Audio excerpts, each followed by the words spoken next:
That's all I'm going to say. Uh-huh. Hello, Well, everybody. How is everybody? God. My well, mic wouldn't let me have any camera my computer wouldn't let me have any camera or mic access. So I was just kind of screwed. And I was like going through my site settings and everything, and then I restarted it, and then it finally let me in. So fuck that shit. Hi, Larry. hello. How we How you doing? doing, buddy? How's the new job? I'm really tired. I Oh, I would tell bet you you all are. about it, but it's really fucking boring. Well, I mean, it's not boring to me. If it's something Oh, that involves your life and you want to talk about it, it's not boring.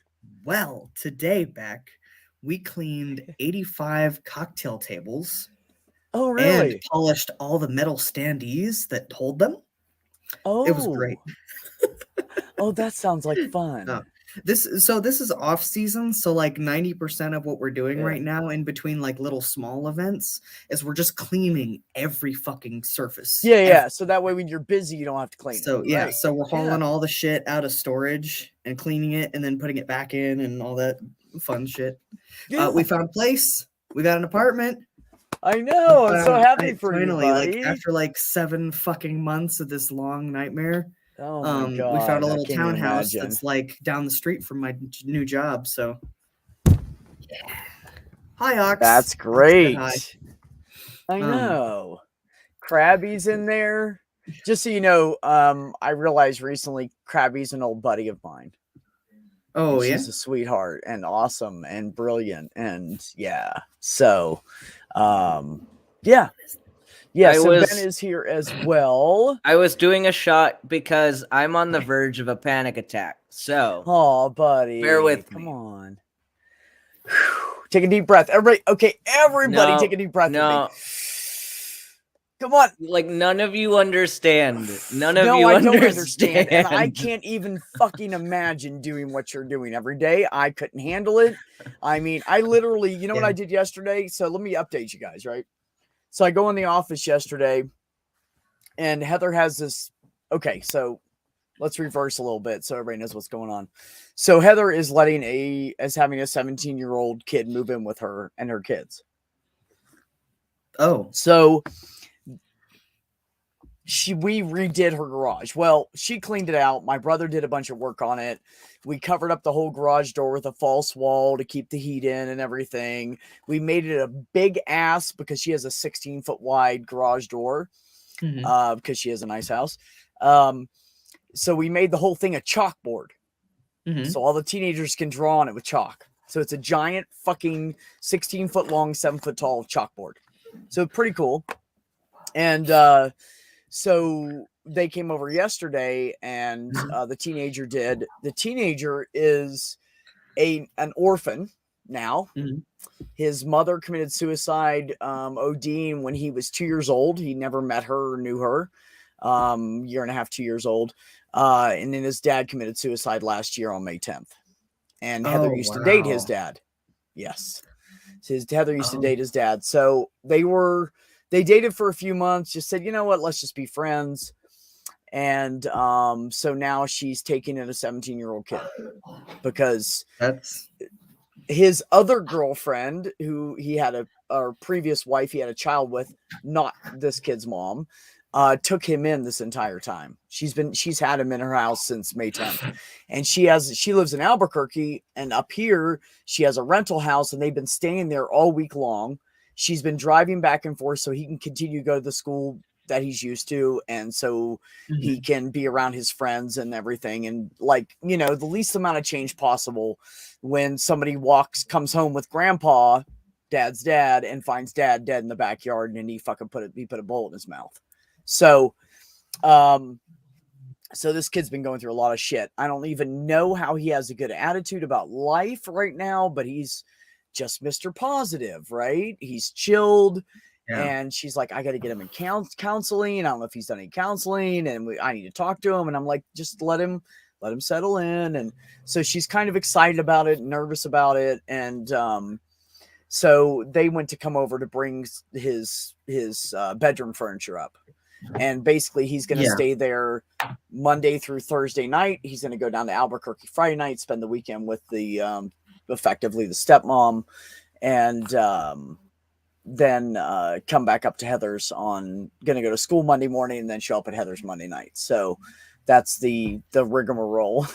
So I had left I left her house Sunday because they were all going to come over and stuff. And I didn't want to be a distraction or trying to meet new people or anything. I just want the kid to be comfortable and get in his space. She carpeted the whole garage. My brother added a bunch of electrical outlets. They put his bed and desk and all this stuff in there. And, he's got like 5 guitars. So she bought 5 guitar hooks so he can hang all his guitars on the wall. And she bought like a disco ball, and which she thinks is really cool. And she's getting him a free, like, real leather, like cowhide trimmed couch and all this shit, you know? So, so I went into work on Sunday to get some shit done. I had to put a shelf up and stuff in the waiting area for the patients. And so I did all that. And I said, you know what? Excited to talk to her. And so here's a new thing for me I want to tell you guys about. I think I'm borderline autistic. And the reason I think that is all of the negative stuff that autistic kids have because of social surroundings, I have the same problems. And I have one brother who's diagnosed autistic and another one we think is autistic. So I went online to some reputable, not like the generic sites, but I went on to some reputable like MD sites, took 3 tests, and they all said I'm borderline autistic. So I'm going to talk to my new therapist that I see on March 10th. I found a new therapist. He's he's literally 8 minutes away from me. So I can go see him after work and come home, and I can be a mess and it won't matter. So, so while I was in there, I talked to Heather and I said, I really think I need to move out from the front desk area because it's not too small, but it's really loud and I get very overwhelmed and I get like mad. I get mad out of nowhere and I don't even know why. And it's just because there's so much activity around me. So while I was there over the weekend, I moved all my stuff I took all my stuff from my desk and I moved it into an extra exam room we have. We joke around and call it the lounge. You know, we don't ever use it anyways. So I moved all my stuff in there. Heather said, move your stuff in there. Let's try it out. So today was a lot better. I came home happier. Everybody was in a good mood. I wasn't bitching because I have my own space now. So that's good. And yeah, it really helps to have a job where I mean, I would want to say dating the boss, but that's not what it is. She's just a really good person. And I sat there with her and took the tests and we talked about it and everything. And she was like, okay, well, this explains a lot. And I was like, right. And she said, we should get you officially diagnosed. And I said, well, I'll talk to the psychotherapist about it on March 10th. So, and it makes me wonder how much of my overwhelming stuff, because I can talk to you guys all day and I don't get overwhelmed. Nothing bothers me. You guys can be, and I'll go, whoa, whoa, whoa, whoa, you know, but I don't really get overwhelmed. But when it's in person, it's a lot. I'm always better. Like I'm great working in a team environment, but I'm always better working by myself. And it's just like all of the dots are connecting and adding up that I think I have mild autism. So that's a new thing for me. But anyway, so I went into work today and I moved everything on Sunday in there. I put the shelves up. I did a bunch of painting. I got everything ready for today. And today was a much better day. Like it was the best day at work I've had in a long time. Yeah. So that's good shit. That's that's awesome though. It can be kind of like nerve-wracking to get a new diagnosis for something like that. But like once you have words to describe what the problems you're having are like, right, that's all it's I so want. much easier to find solutions to those problems. I literally went to her and said, I think I'm bipolar. And she goes, why? And I was telling her like all these symptoms. And she's like, but that's symptoms of other things too. And I'm like, well, I have a brother that's autistic. Should I check for that? And she's like, yeah, fuck yeah, you should. Well, here's my issue with the whole system though, is like the fact that society in general expects you to fit a very narrow set of personality traits and then labels anything else as a disorder when really Mhm. Like people who are neurotypical and people who are neurodivergent, like there's variations of the human brain and how they work. So it's just like, it's a little annoying that we like Yeah. people have to label certain things like under a disorder for someone to be taken seriously, when like society should just get to a point where we say, hey, people are different and not everyone's brains work in the same way. Can we accommodate people better? Like Yeah. I don't know. Yeah. So Like the fact one that of the certain things a that I certain really personality is the norm when Well, it shouldn't let's, be you the know what? norm. I really want to touch on that actually, Ben, because I'm not very knowledgeable on what neurodivergent is and what that means and all the implications behind it. Do you feel up to talking about that for a little bit? Well, it's complicated because like society has labeled things like ADHD, ADD, Yep. autism, anything that's a mental diagnosis as neurotypical. Mhm. When it means you think in a different way than supposedly the quote normal people, but ignoring Yeah. the fact that people all have a range of traits and a range of different ways of thinking about the world. Right. And so it's dumb that you're expected to have everybody think the same way when that's just not true of anybody in humanity at all. So Like I can literally take my own shit and I'm like a little bipolar, a little autistic, a little ADHD, a little like I fit every fucking norm. Yeah. It's killing me. Because I don't know which direction to go in. I don't know which medication to look into. Yeah. And this is one of the reasons I'm seeing a psychologist, because I just don't know what to do with it.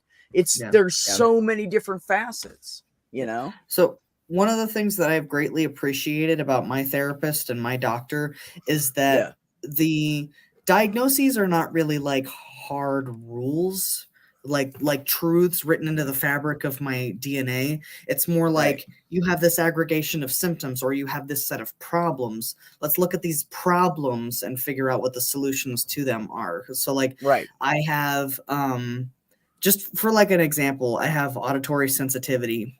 And so like I was talking to my psychologist about it because I have like this complex about feeling abnormal.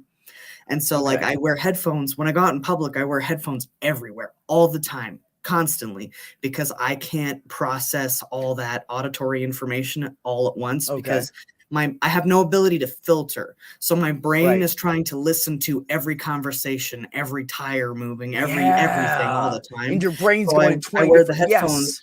And so I was talking to my therapist about, hey, I feel weird about having to wear these headphones all the time. And it's like, is wearing the headphones actually making you unhappy, or are you just unhappy because you think people are perceiving you in a certain way?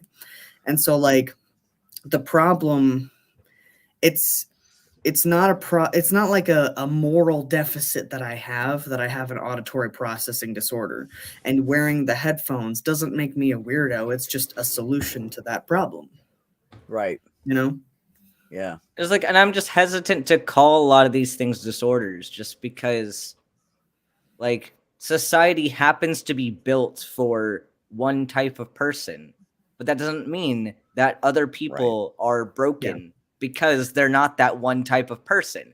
And of course, it's difficult to change the entirety of society, but like changing our perception of what is normal and what isn't, and instead of classifying one type of person as normal and everyone else is abnormal, just understand that there's a range of people. And because I think everyone has these traits to a certain extent, and it's just a matter of how much do they impact your daily life. Like I'm not autistic, I'm not ADHD, but I have moments where I am sensory overloaded, and I have moments where I can't focus.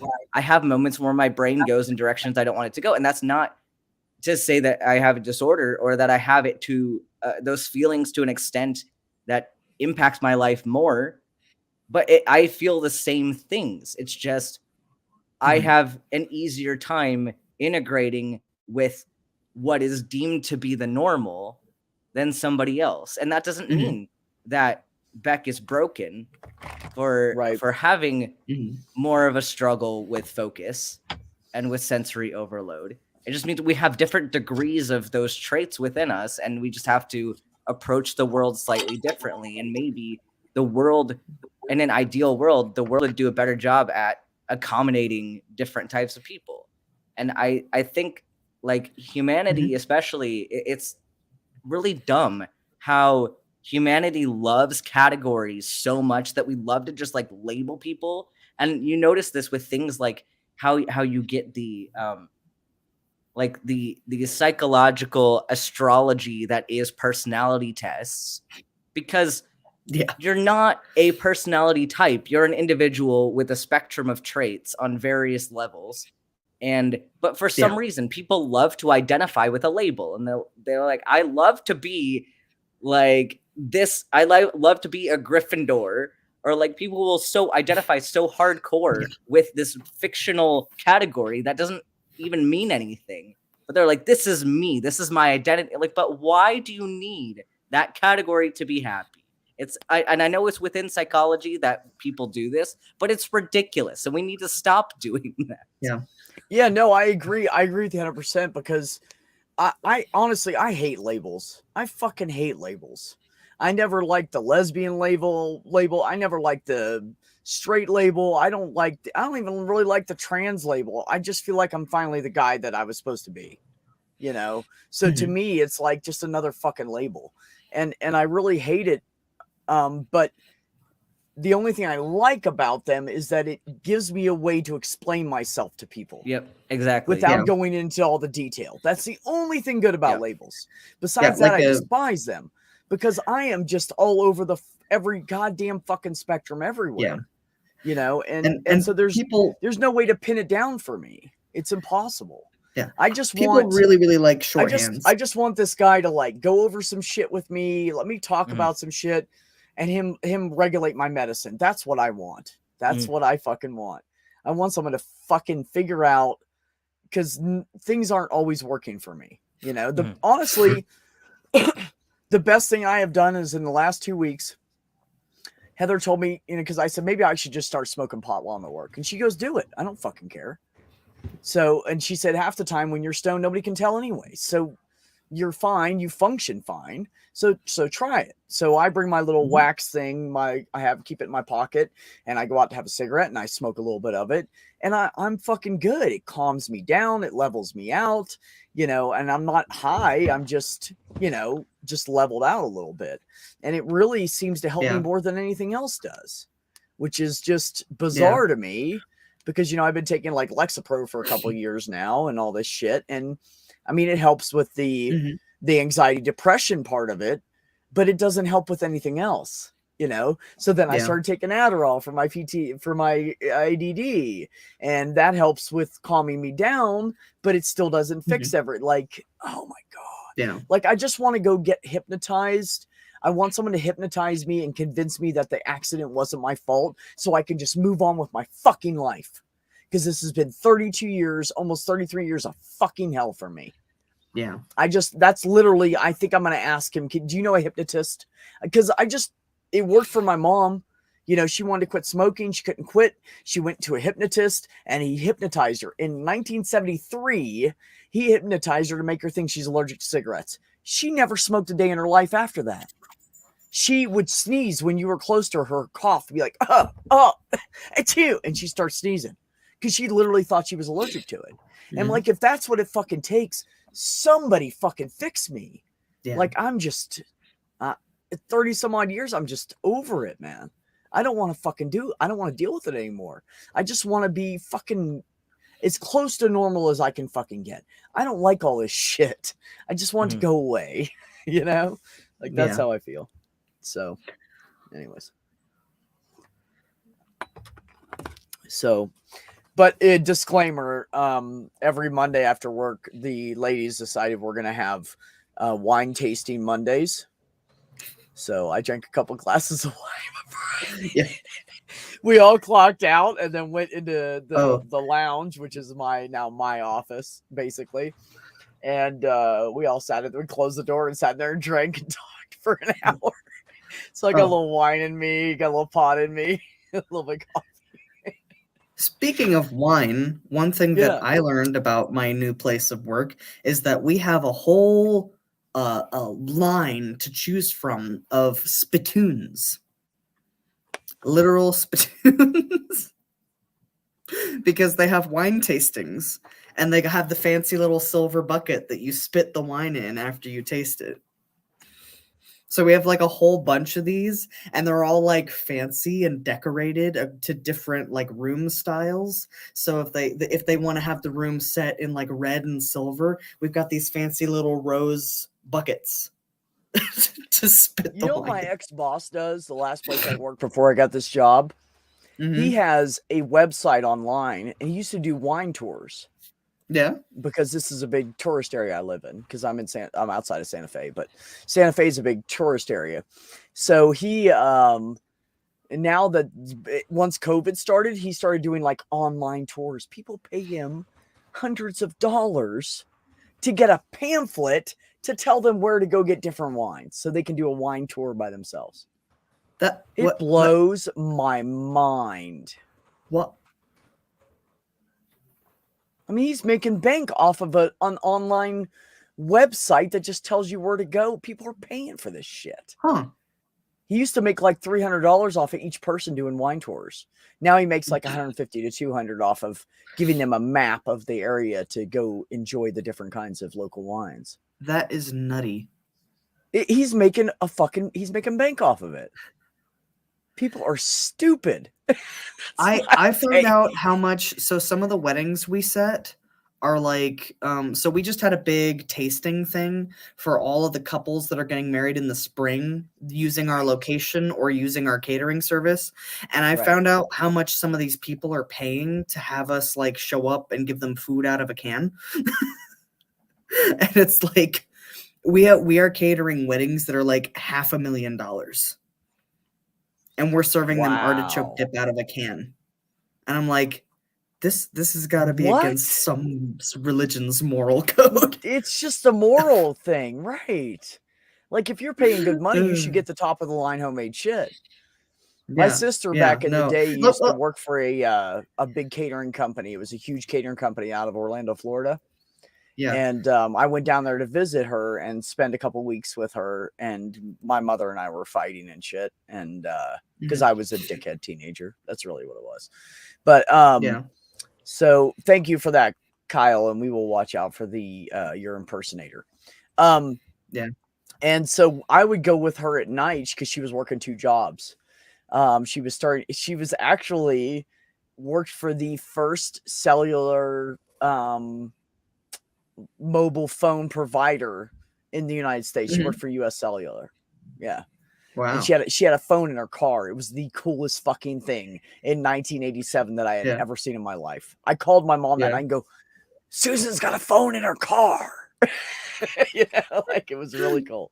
But anyway, so I would go with her at night and help her like do those like little, you know, you shave the carrot and curl it up and you toothpick it and so you have little carrot curls and I've done that kind of shit before. Yeah. Now, don't get me wrong though. Like a lot of the food they do make from scratch. It's just really funny that like a lot of the canapes and stuff like that are not made from scratch, and like a lot of the pastry and stuff is frozen. And but like the food that the chefs make is really, really good, and they feed us a full lunch every single day out of whatever they're making for the events during the week. So like today I had risotto and steak and a bunch of other stuff like fucking fruit bowls and stuff for lunch, because they put out like a whole fucking buffet lunch for us every single day. And that's probably what's going to keep me at this job, because I'm a fat guy for a reason. I like food. That reminded me of Ralphie May. Yeah.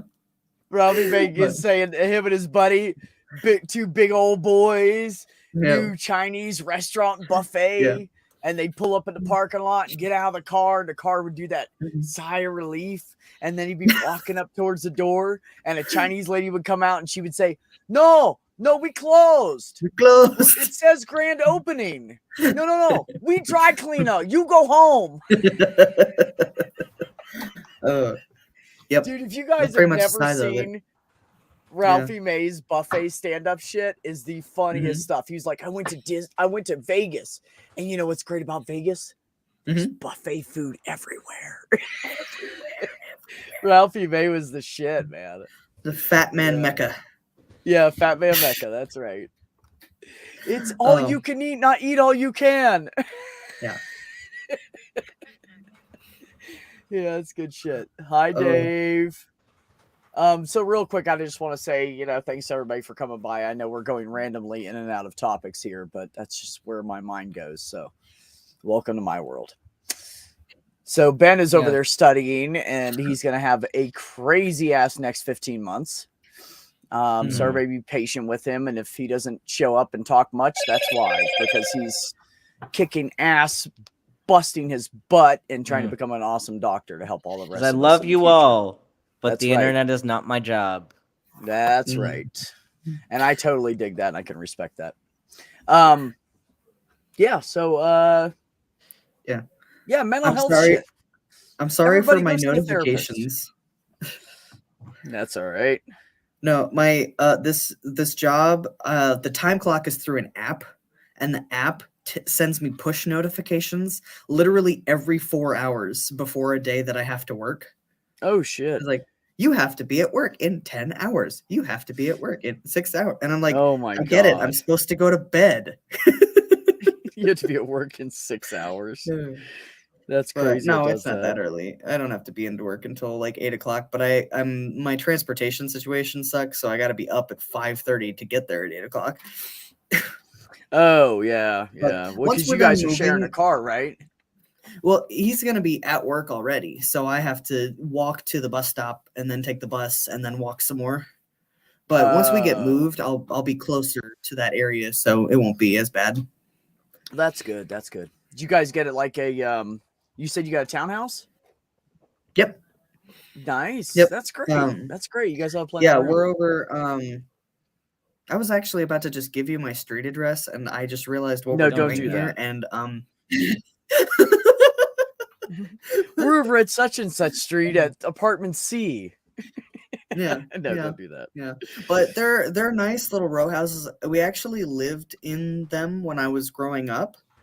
So for a couple of years when I was like in middle school, we lived in these with my parents, and then the one that we got actually looks into the back patio of the one that I grew up in. Oh, really? Because it's a small fucking world. It is a small world, man. Let me tell you. Yeah. No, crazy shit.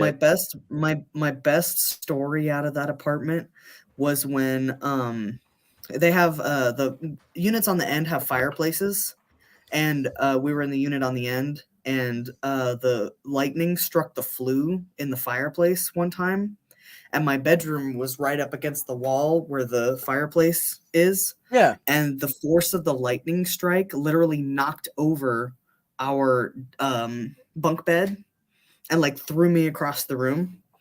It hit the chimney? Yeah, it hit the chimney, and just the shock from it hitting the chimney literally knocked over our bed. It was me and my sister. Yeah, I wish that would have happened to me when I was a kid, because then I'd have an excuse for being as crazy as I am right now. Well, I hit my head on a brick wall because of lightning. Yeah. Yeah. Yeah. Yeah. Yeah. Robbie, I don't want to talk about my stresses right now, but thanks. Yeah. That's fair. Also, that's too, right. I think it was Mac the Human, I think, earlier said that Stardew Valley is a great way to de-stress. Stardew Valley is literally keeping me sane right now. It's a video game about farming. See, my de-stress is Stardew Valley. Yeah. No, my de-stress is Euro Truck Simulator or American Truck Simulator. Yeah, that's what I've been doing. ATS. I've been getting really high. I recently started a new file in Stardew Valley because there were a bunch of updates, and I'm now having fun running all over the map, looking at everything that's new. It's great. Oh, really? Yes. Oh, I see it right here. It's cute. You farm turnips and you raise chickens and shit. It's great. But I got to pay $5 for it. It's worth it. Didn't you know that did no one tell you I'm an absolute, utter, complete fucking tight ass? Oh.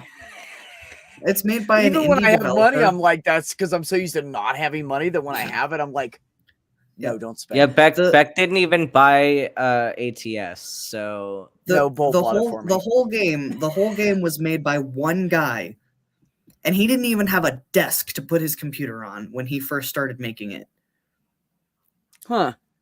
He deserves does that look pretty cool, though. $5. It looks like the medium, you're not old school, not new school, but the medium school Zelda. Mm-hmm. Yeah, that's what it reminds me of. Yeah, it's like an over top view. Plus, you can play with friends, so we could do it on stream. That depends, Dave. What kind of lollipops are you talking about? Oh, there's different kinds. There's Tootsie Roll Pops, there's lollipops. There's plain old lollipops. You know what I miss? Let me tell you what I miss when it comes to candy. And I'm sure if I ate it now, I'd probably be like, this tastes horrible. But when I was a kid, we went to this place called Fort New Salem. And it was an old fort that was originally where the town was constructed off of. Yeah. From back in some war. I don't even remember which one. And they had the blacksmith, which was Paul Bump. He was a friend of my mom's. And then they had the lady that made the hand dipped candles. You could go in there with her and make candles. That was Paul Bump's wife. And then the temporary blacksmith guy, whenever Paul Bump needed a day off, was my dad. So like we knew everybody there, right? Yeah. So they had a little general store. So we used to get in for free. Back then it was like $1 per person, but my mom didn't have any money. And we'd walk up to the gate. She rarely brought us there. But anytime we walked up to the gate, they'd go, oh, come on. They never charged us anything. But because mom didn't have to spend the money on the entrance fee, she's like, all right, you each get $0.25, grab some candy. And they had these candy sticks. And I know you guys know them. Like sometimes they look like candy canes, but without the hook, and it'll be like watermelon and apple and everybody knows strawberry, blah blah blah blah blah. Well, they made a kind back in the day, and it was vanilla candy with a strip of cinnamon sugary stuff down the center, and it had this hard like candy shell on the outside, and it was the best thing in the world, and I can't find it anywhere. Like I've never been able, I think they just plain old quit making it. And it's a crime against humanity. It was such good fucking stick candy. And it was like, you could get like 2 for $0.25 when I was there, because I'm old. Now they'd be like 2 for $3. But when I was a kid, they were like 2 for 25 cents or something. So we always went for those because mom would say, I'm going to give you $0.25 each. You can get 2 pieces of candy for that $0.25, right? Yeah. So my brothers and sisters were all grab it. And I was like, what's the white one? Oh, it's got cinnamon in it. Oh, I like cinnamon. And I loved that fucking candy. And I went into a local place here. It's kind of like a Tractor Supply, but it's small mom and pop owned place, right? But they're thriving pretty good. They got all kinds of different stuff, and they have that stick candy in there. And, oh, I was so excited. And and I was so excited, and I looked through them all, and they didn't have the vanilla with the cinnamon down the middle. If anybody ever sees those, I swear to God, I will pay for those. Like if you find them somewhere, I want a pack of like 2 or 5 or something, because I want to try them again and see if I still, because I'd buy like a box of 500 and I'd be like, oh, these are crappy. I was gonna say, so here in Indianapolis, they have the state fair every year, right? And the state fair in Indiana is a big fucking deal. We have a whole giant compound devoted it's to the it. Same way in Ohio. Got a full-size horse racetrack and all kinds of other bullshit. But so there's wings of the fair, and one of the wings of the fair is all like Pioneer Day shit, and it's huge, and there's like 8 buildings that are all for the Pioneer shit, and one of those is a candy store, and they have those candies, and I have seen them with my own eyeballs. Have you? So if I have. And so I have to go to the state fair this year and see if I can find them, because they have those stick candies in like every fucking flavor.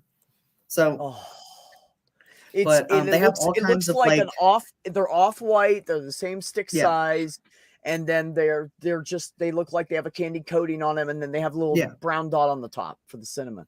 Yeah, baby. Talk to me, Larry. So they have like a bunch of the like old general store like peppermint stripe and like And the cinnamon candies whorehound and all kinds of different stuff. candy, Yeah, that place has yeah, the same like thing. the I got a drops, pack yeah, of I got a bag of the cinnamon candies. That is the yeah, best cinnamon candy I've had since I was a yeah. kid. And they It's do got like real saltwater cinnamon in it. taffy. Saltwater taffy is like my favorite thing on the Oh, earth. fucking love saltwater taffy, bro. Yeah. Love it. But So no, I was fucking good. when they asked what our favorite lollipop was, I was gonna crack a joke, but then I realized that the joke I was gonna tell is the truth. But so at Spencer's Gifts, when I was a teenager, they had lollipops that are supposed to suppress your gag reflex, and so they had Supposed these to like numb your throat. Yeah. so they had these like watermelon lollipops that were like genuinely the best tasting candy ever. But they were supposed to numb your gag reflex, but Yeah. they tasted so good you guys would buy it. Yeah. Yep. That's fucking It was great, the dumbest man. fucking thing in the world. It We started as like Go ahead. Oh, it started as like a joke. Oh, I bet you won't eat one of those. And I was like, watch me. Oh God. Anyway. Human Rights Campaign keeps texting me all the time trying to get more donations. That's what it was. Because I used to be a active member with them. But I was Poe. I can't do it no more. What was I gonna say? I feel that. Oh, there was this restaurant in Ohio, and it was a mom and pop place. I can't remember what it was called. It was like something diner. I can't remember now. But it is if anybody ever drives through Mount Vernon, Ohio, it is the only retro type diner in the whole area. It's on the main drag. If you drive through there, you have to stop and eat there. The food is fucking awesome. It's owned by two gay men. It was originally owned by another family, grandma's recipe kind of shit. And these two gay men bought it. They added their own family recipes in. The food is fucking good. And they have this section, like we walk inside, the cash registers right there in front of you. And then the whole restaurant goes out this way to the left. Well, to the right, on your way to the bathrooms, it's full of that fucking like, what'd you call it? The Times era. You called it a what? Oh, like Pioneer Days. Pioneer, kind of thank stuff. you. Yeah. They have all that candy there. So naturally I went through there, but you know what they had? They had chicken sticks. Oh. They had chicken sticks. So every time we went in there to eat, we'd go grab a handful of chicken sticks and take them home with us. Because God. Yeah. Best fucking goddamn fuck Butterfinger. It's Butterfinger without the goddamn chocolate on it is what it is. But it's a little bit more buttery than peanut buttery. And Chico sticks are the bomb. Click on candy sticks. Charlie, what is it? CharlieChocolateFactory.com. There's literally a Charlie'sChocolateFactory.com. Yeah. I buy it. My favorite candy of all time has got to be Jelly Belly jelly beans. And I was heartbroken when they closed the candy store at the Castleton Mall, because at the candy store at the Castleton Mall, they used to have a wall of Jelly Bellies where they had dispensers for each individual flavor. And so if all you wanted was sour cherry jelly beans, you could get 2 pounds of sour cherry jelly beans. Really? It was the best fucking thing ever. And then they got rid of it. Yeah, I remember back in the day when I was a kid, because I'm old enough, I'm fucking old, but when I was a kid back in the day, everything was in barrels. And they just have like a scoop hanging off the side, and they'd have bags and like a little hook, and you would just go up and just like, I need beans and rice. And you would just shove it throw it in these bags, and the bags were totally plastic and horrible for the environment. But before they started the plastic ones, they actually had the little canvasy bags. And you could get like a whole bag full of peanuts or beans or rice or anything that's in the dry goods section in a little plastic bag right now. Used to be in fucking barrels. All of it. Yeah. We are currently back telecasting in the day, from you'd walk in the 1917. general store. Yeah, you'd walk in the general store and you take the lid off of the pickle barrel and you stick your arm down in there and grab a fucking pickle. Like, and then here, I'm going to buy this pickle. And you got pickle juice all over you. And nobody gave a fuck. And somebody else would walk up behind you and grab a fucking pickle. That's why we were all healthy, so healthy back then. That's exactly why we were all trading germs all the time. When I grew up, people weren't out sick all the time. People weren't homesick from school unless they had like a really bad case of like the flu or chicken pox or, you know, meningitis or something big, you know, something really good. But people weren't out sick all the time. People didn't have sick days from school. Like, it just didn't happen. If you were out sick more than 2 days, the school was like, oh my God, are you okay? You know, they'd like call your parents and be like, oh my God, is he okay? Because he's missed 2 days of school. Kids don't miss 2 days of school right now. And that's how it was back then. But that's why we drank out of the garden post. We'd lick the fucking goddamn handles on the fucking shopping carts. And we all had that immunity build up. Yeah. You know, and I think that's, well, that, and we also grew up out in the country away from pollution and had home cooked meals every fucking night. So that's got a big thing to do with it. Yeah. I see, we didn't have any of that shit. So I think I probably was just born at a time where like the chickenpox vaccine had been around long enough that kids getting chickenpox was not really a thing. So I've never had chickenpox. Really? No. Wow. I actually have been vaccinated for it 3 times because I couldn't develop the antibodies to it. That was one of the things that made them think I was autoimmune. Yeah, of course. But so we didn't have home cooked meals. I lived in the city. Quit checking your hair in the camera. It looks fine. But I have to be pretty for my people. Wait a minute. No, anyway, no, I'm just fidgeting because I'm just fidgeting. No, that looks worse now. Oh, yeah, thank you. No, but like my mom could make 4 things and 2 of those things involve peanut butter. So and bread. Yes. No, my mom was an amazing cook. Oh my God. So my mom was raised Italian. And then she got together with my dad. My dad liked American German type dishes. You know, he wanted like meatloaf and kielbasa and sausage and, you know, the mac and cheese on the side with the burger, right? Like that's what my dad wanted, that American food. So my mom she just started making everything. She could just make anything. It was insane. Like, Mom, teach me how to use that. Okay. And then you grab this much, I don't know, about that much oregano. And then you get about that much basil. How much is that? I don't know. Just put some in the palm of your hand. Make it about that size. And then, you know, put that in there. And like, that's how my mom cooked. And everything she made, there was like 3 things I can totally remember she used for a recipe for. And I can't remember what the other 2 are right now. Yeah. But one of them was pancakes. Because baking is chemistry. You know, you got to have the baking soda and the baking powder and the yeast and blah, blah, blah, you know, or whatever. So she used recipes for her bread. That's what it was for her bread and for her pancakes. She went exactly by like she had the knife and clean off the top of the fucking measuring cup, kind of accurate. You know, she'd pack it down just right. You know, you don't want to pack it too much, but you want to pack it a little bit. You want to fill the spaces, you know, like she knew how to do that shit. But she made like the best fucking food in the world. Like people would come over to hang out with us for the night. Mom would feed us and they'd be like, hey man, can I come back to your house this weekend? Oh man. Yeah, man. Yeah. I had fun too. Well, yeah, but your mom made that meatloaf. Is she making that again? Like, fuck you, dude. No, that's kind of how... so good. And everybody walked in her door. She was like, just call me Mom. You've been here 3 times. You're family. Like, so I gotta rant a little bit. Rant. So it takes a lot for me to like blow up at another person. Yeah. But one thing that will sure as hell get me to blow up at another person is the implication that I owe anybody else my time, especially people who I barely know and have only made small talk with on the internet. Like, okay, if I have chosen to make small talk with you, fine. That's my choice.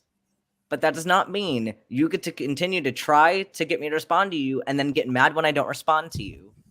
Because I'm going to blow up in your fucking face and tell you that I don't owe you my time. Is this somebody I know? No. Oh, good. I don't want to have to rip anybody a new asshole this week because I fucking... No, it's not anybody. It's not anybody that like... It's someone that I've had small talk with. Okay. Like, they've watched the bottom line is, is, and like, because I get people all the time that like want to say something about my content or whatever, and like We'll have some small talk. Fine. Like, I'm fine with that. But Mhm. like, I am not obligated to get back to you at No. all. No. Mhm. And like, don't hunt me down and try to get me to respond to you. And then don't get mad at me and say, oh, well, are you working right now, to make me justify why I'm not responding to you? I'm Because I get busy. to choose. It Mhm. does not matter what I'm doing. I Yeah. don't owe you my time. That's right. That's So right. You Yeah. don't I even owe won't- me yeah. your time, and we're buddies. So fuck everybody else. Mhm. Like, I don't like I don't have to justify why I'm not giving you my time that I have so little of. So like, I Mhm. rarely will actually like be mean in chats to people. Like, normally I'll at least Mhm. just say, hey, I'm like struggling to meet things right now, or like, hey, can we talk later, or like, hey, I don't really have the energy right now. But like, it's rare that I will just like explode in someone's face, and like, this will make me explode in your face. Yeah, that's bullshit, man. I don't expect that of my girlfriend, never mind anybody else. It's like, If I'll she explode in their tells face, and if me he keeps she doesn't feel like talking, I don't go, what's going on? What's going on? I go, okay, babe, I'm here when you want to talk. That's what I fucking do. We are all, there's a reason, like, you look at the IRS, because I've been thinking about tax returns lately, and it's called an individual tax return. It's because we're fucking individuals. We all have choices. We can do whatever the fuck we want as long as we're not hurting anybody. So when people demand shit of people that is absolutely unreasonable, you're not in a relationship. You're not in any kind of like, I will message Ben if he doesn't answer me for 2 days on Twitter. He's busy. Do I chase you? Fuck no, I leave you the fuck alone and wait for you to answer. You'll answer when you have time. Yeah, and like, we are if all you individuals. Fuck that and like shit. and if Beck, because I know Beck well enough to where if Beck thought that something was going on that was unusual, Beck might say, hey, are you okay? And then I could say, yep, I've just been and busy. then I'm and done. then okay, cool. It's been established that I am okay. But like, I will, if this person does not like, I giving them the opportunity to like learn. Yeah. But I will probably block them. Yeah. What is wrong? I'll probably with end up people? blocking them. I feel like there might be some kind of an emotional connection for them there, like maybe they have a crush on you or something. Because that usually, if you don't answer somebody, they'll wait a few, like even like Jenna or Larry or whoever. If someone says something and I don't answer for a couple days, they don't say anything to me. And then I go, oh, I found the message, and I respond because I love them, all you guys. And so then I respond, and it's not like, where have you been? People do that when they have some kind of a more of a heartfelt or sexual connection to you. And I feel like that person might have a crush on you, and now they're getting jealous that you're not answering them because they feel like there's something more there. So you might want to clarify and clear that up, bro. Oh yeah, no, I'm telling you, that's what's common. That's the parasocial relationships where like people watch your content and so they think they know you on a personal level, when it's like, no. That's like when I talk to somebody like Shannon Q or whatever, I go, I know you don't remember me, but I think you're great. I just want to let you know. And they're like, oh, thanks. I'm like, yeah, I don't know. You don't remember me. But like, people don't remember shit. Yeah, it's like, and there's not like people we're that friends. I was on their channel 2 months ago, and I'm in their chat, and they're like, I don't know who that is. I met these people on YouTube, the tiny home people. I told you that story. I stopped on the way here, halfway in the middle, Larry, because I don't think you know, halfway in the middle of my trip from Ohio to New Mexico was this couple that I found online. I commented a bunch on their videos. Then I was like, they had like live videos going, they were on live feeds, and I was in the chat and stuff. And they were like, you should stop by and see us. And I was like, when am I going to get to Arkansas? Right. So on my way to New Mexico, I stopped and met them, but they've also met like 40 other people. So I'm in the chat and I'm like, hey guys, what's going on? Blah, blah. And they're like, hey, Just B said hi. And I'm like, dude, like we hung out for the weekend and I like ate dinner with them and I bought some alcohol. We all got drunk on Fireball. And like, yeah, it's like, they don't it's remember interesting. me. Because certain people, it was just 2 years. It was just 2 years ago. They don't remember me. It's like So, certain people I could say that like I'm friends with, like Beck, like even though we met like over the internet, it's like, okay, we've established each other like in each other's lives good enough, like we know what's going on. Yep. As if like we're actually friends.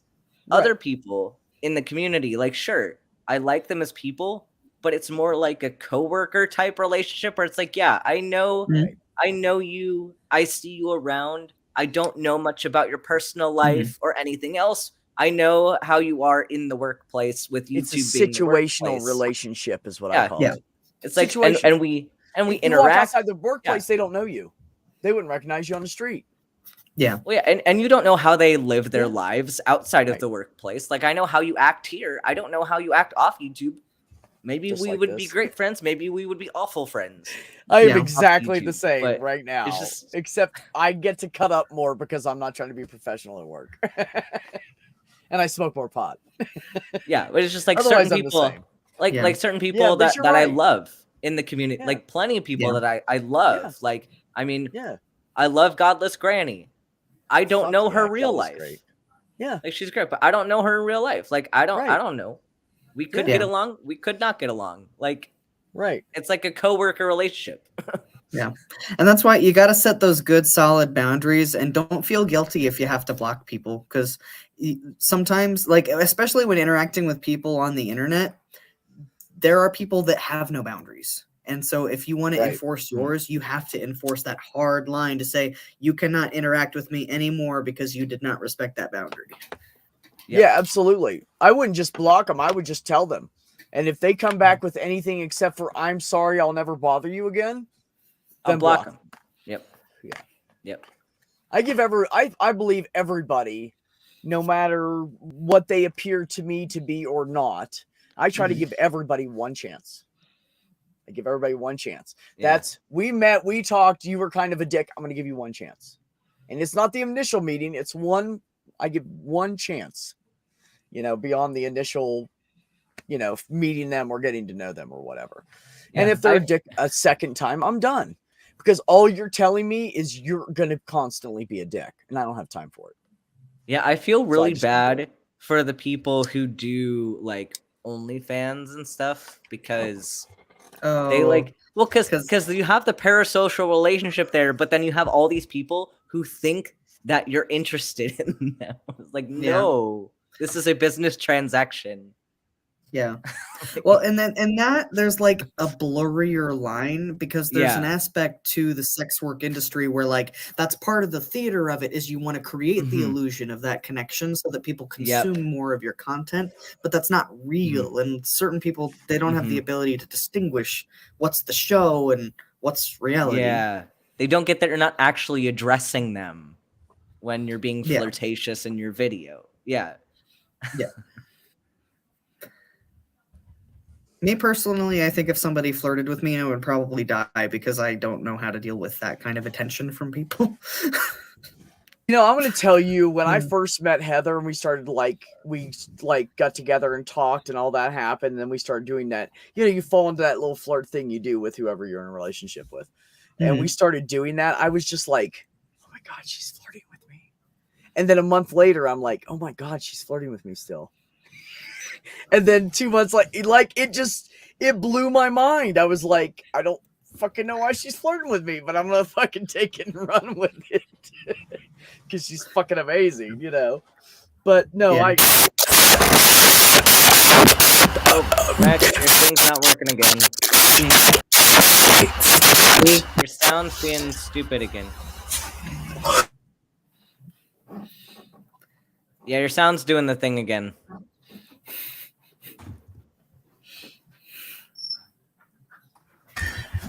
Fucking shit.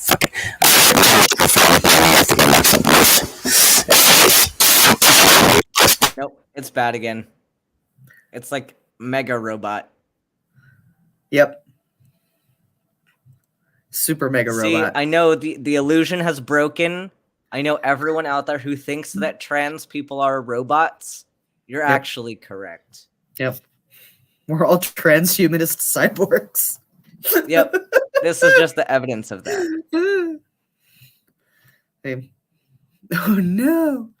No, Well, I can't. I booted him. Okay, now he's back. He froze, so I booted him. I was gonna say I can't carry the show. I have no personality. What the fuck, Larry? You're hilarious. You don't know that. Like, you crack us up all the time. And anytime you tell us a story, it's always a good story. Every single fucking time. Yeah. That's my dad, by the way. Hi, He Dad. keeps walking into the shot. Hi, Dad.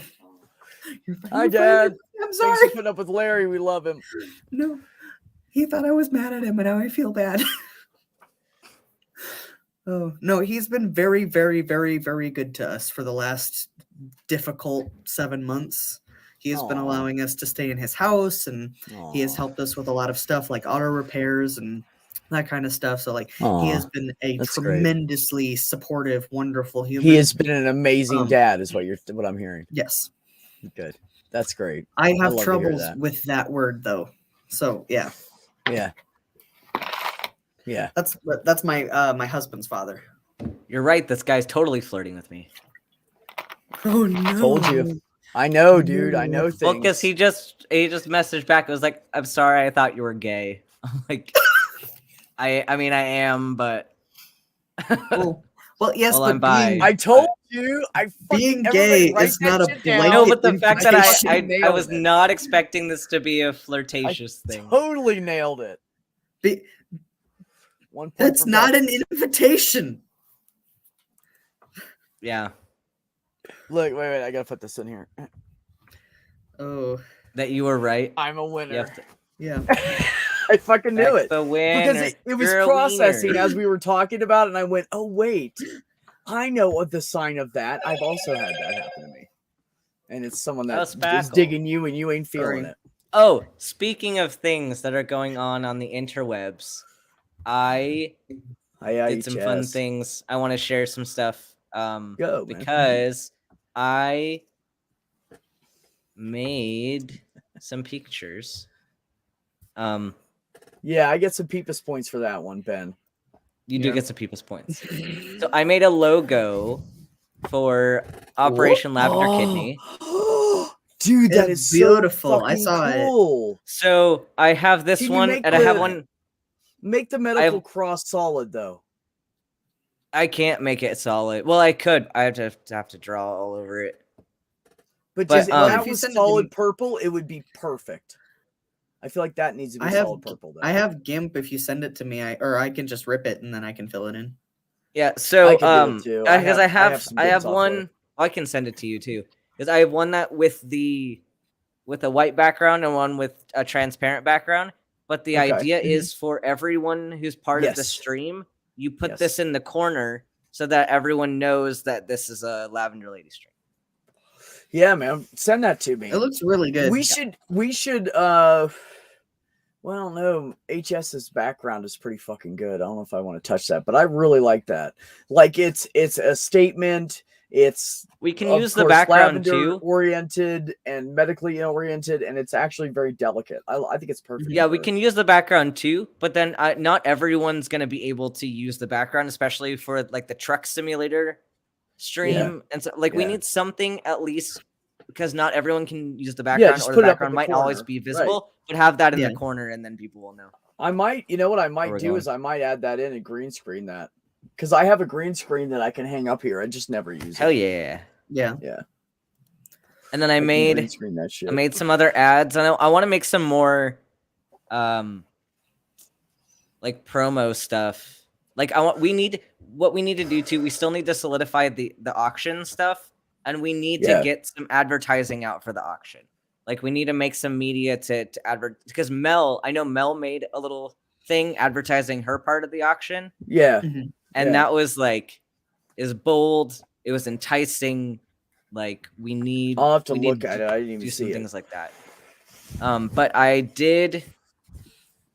made this one. I gotta share it. I made this promo.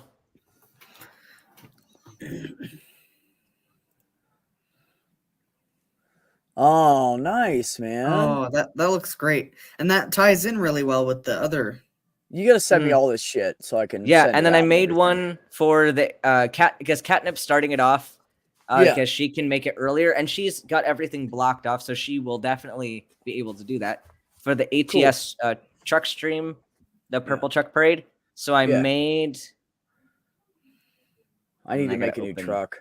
I need to paint my truck again. Yeah, I don't know if I'll be done in time to go. Dude, but I'm if up to back, 10 drivers. I have 10 drivers now in 2 garages. Yeah. Dang. See, I'm getting up there in Euro, but I've had to take a little bit of a break. Yeah. So I'm not as ahead as I was. Where was it? Oh, I made this one for Catnip's stream, and I'm really proud of it. Dave asked if you're using Illustrator. No, I'm using Canva. I use Canva all the time. I love Canva. Yeah, I saw that one. That's really cool too. Oh, I didn't it. see the symbol down there in the bottom. Did you add that to it later? I added it to after I think I posted. Okay, because when I first saw it, I don't remember seeing that on there. Yeah. Do we have a roster of like who's streaming when? Because I still have almost all of it figured out. We still have some hours that we need to fill, but some of those are later on during the night, and I can take some of those slots. Like I'm fine waking up in the middle of the night stream if we can't fill those ones. Yeah, if I have to, I'll do it. I don't care. I'll take a nap and get up and do it again. I don't care. Yeah, well, like it's a weekend, so like yeah. I don't have anything to do early Saturday morning. I can sleep till my next stream at 11 or noon or whatever. So whatever. Because we have 1 hour between, because we pushed us backwards because Neil is now going after Catnip. So we got 2 hours of Catnip, 1 hour of Neil. So then that pushes Beck and me back an hour. So there's now only 1 hour in between me and Phoebe. Yeah, so we'll start at 8 p.m. We'll start on mine 8 p.m. our time, 10 p.m. Eastern. Okay. Yeah, and then there's an hour between my stream and then Phoebe, and then after that there's 7 slots that we need to fill before who's the first one? I need to change my my time on this. I almost forgot. So I'm gonna start at 8 p.m. March 4th, right? 8 p.m. our time, right? Mm-hmm. Okay. I just changed it. Yeah. I'm glad you said something. I forgot to fucking change it. Oh, so then we have. You know what we need is we need the entire lineup. Like I need to take it off the spreadsheet and I need to put it on a blank Word document so I can add it to your shit for an overlay so I can advertise it on, like Twitter and everywhere. Yeah, we're going to shell it out to all the people so that we can spread the word on who has who's the schedule. We do need to fill those 7 slots between Phoebe and Phoebe. Yeah. Because there's Phoebe's breakfast stream and then Phoebe's legal stream. So I can take some of the, even if I needed to come on for all of it, I don't fucking care. Like I can stream I feel the same for way, 7 man. hours. I'll just split it all with you. I don't fucking care. We can. Yeah, I'll see if we can, because I know Purple 4 hours easy. Well, because I know Purple wanted to take some slots, so we can figure out when Purple wanted to jump in, and then we can maybe split the rest. I think we should stick Purple in the middle of that gap, right dead in the middle. Yeah. For 2 hours, and that way, one of us can stream, and then the other one can stream. We get a break in between. Well, yeah, because what we could even do is put Purple after Phoebe's breakfast stream, right after, because then I could take that hour between me and Phoebe and just have me for 3 hours and then Phoebe. Mm-hmm. Yeah. Okay. Unless someone, I left it open because Purple might want that 1 hour. Yeah, that's why I left Purple it open. Said I can do a couple. Purple do 2 to 3 hours like we do easy. Because Purple just gets into conversations and then the time flies by. Well, it's just the 1 awkward hour between me and Phoebe. Because that's one slot. Whereas Purple might want to take a longer slot after Phoebe. Yeah. Okay. Oh, okay. That's a good point too, Perps. Yeah. So, what are those times? Anyway, that's off topic, but no, it's okay. I mean, no, but this is important. Well, it's happening at the end of this week, so it's really important. Yeah. I'm the stream hobo, so I'm just gonna have to decide which of y'all I like best to hang out with for a couple of hours. So can hop yeah, around to so all of 'em if you anybody in the want. chat, Yeah. if you stream at all and even just want to have conversations, we can bring people to talk. We just need somebody literally just to help us stream. So Ben and I don't have to do all this stuff because I mean we will, but it would be nice to have breaks here and there. Yeah. So if So I anybody think- has time, like in the early morning hours of our time, which UK time would be, 10 to noon or whatever. If somebody overseas, in the UK or wherever wants to grab some slots for that, that would be great. And then we have some more morning slots also that we need to fill. Spackle, the slots we're still trying to fill there's 1 hour from starting at 2 a.m. Eastern time going until 3 a.m. Eastern time. And then we have several slots ranging from 4 a.m. Eastern time all the way up until 11 a.m. Eastern time. So all morning slots. Yeah. But not all of them are stupid early. Yeah. Yeah. So I get off at like 6 o'clock on Friday, so I should be able to. We start at 8 o'clock, you said? Well, 8 o'clock Mountain Time. Well, no, that's when Beck starts 8 o'clock Mountain Time. Right. The whole stream starts 10 at p.m. Eastern. The whole stream starts at 7 p.m. Eastern time. Okay. So, and then I should be in the new place by Friday, so I'll actually have a stable internet connection. Because we have Spackle. The first day is the Friday the 4th of March going into Saturday the 5th of March. So it's so this Friday going into Saturday. Yeah, this Friday, yes. And I can get some of those hats made up so that I can like show them off on screen whenever it's time for that auction slot to come up. You know what I should do though? I should troll Phoebe. I should totally troll Phoebe. Why? What we should do, because Phoebe is doing a breakfast stream, like a breakfast in Britain stream. I should just troll the fuck out of Phoebe and do an American breakfast mukbang stream where I just eat like IHOP pancakes and like bake it and just like make it so stereotypically American and just way too much. Yeah. And be like, this is America. Cook like an entire pound of bacon and put it on the plate. I should we got it. We got into a tiff the other day about British cooking, and it came from my Midwestern soul. Well, because Phoebe had the guts to say that American food is just fried and that's it. I was like, yo, we have barbecue, not fried, and still full of flavor. Like, if you can dip American barbecue, like, I don't know what your taste is. Look, I know that we can only partially claim credit because the South is such a melting pot, but like Creole cuisine is like some of the most stunningly beautiful food. Like not beautiful to look at, but beautiful to eat. Yeah. Like actual like if we're comparing from scratch jambalaya. Like comparing, there's not even a comparison. Like American soul food versus English food. Like, come on. Yeah. Come on. There's no competition here. Okay, so real quick. There's nothing wrong with fried chicken, okay? There's nothing wrong with fried food. Now that I have the schedule up, Purple and HS.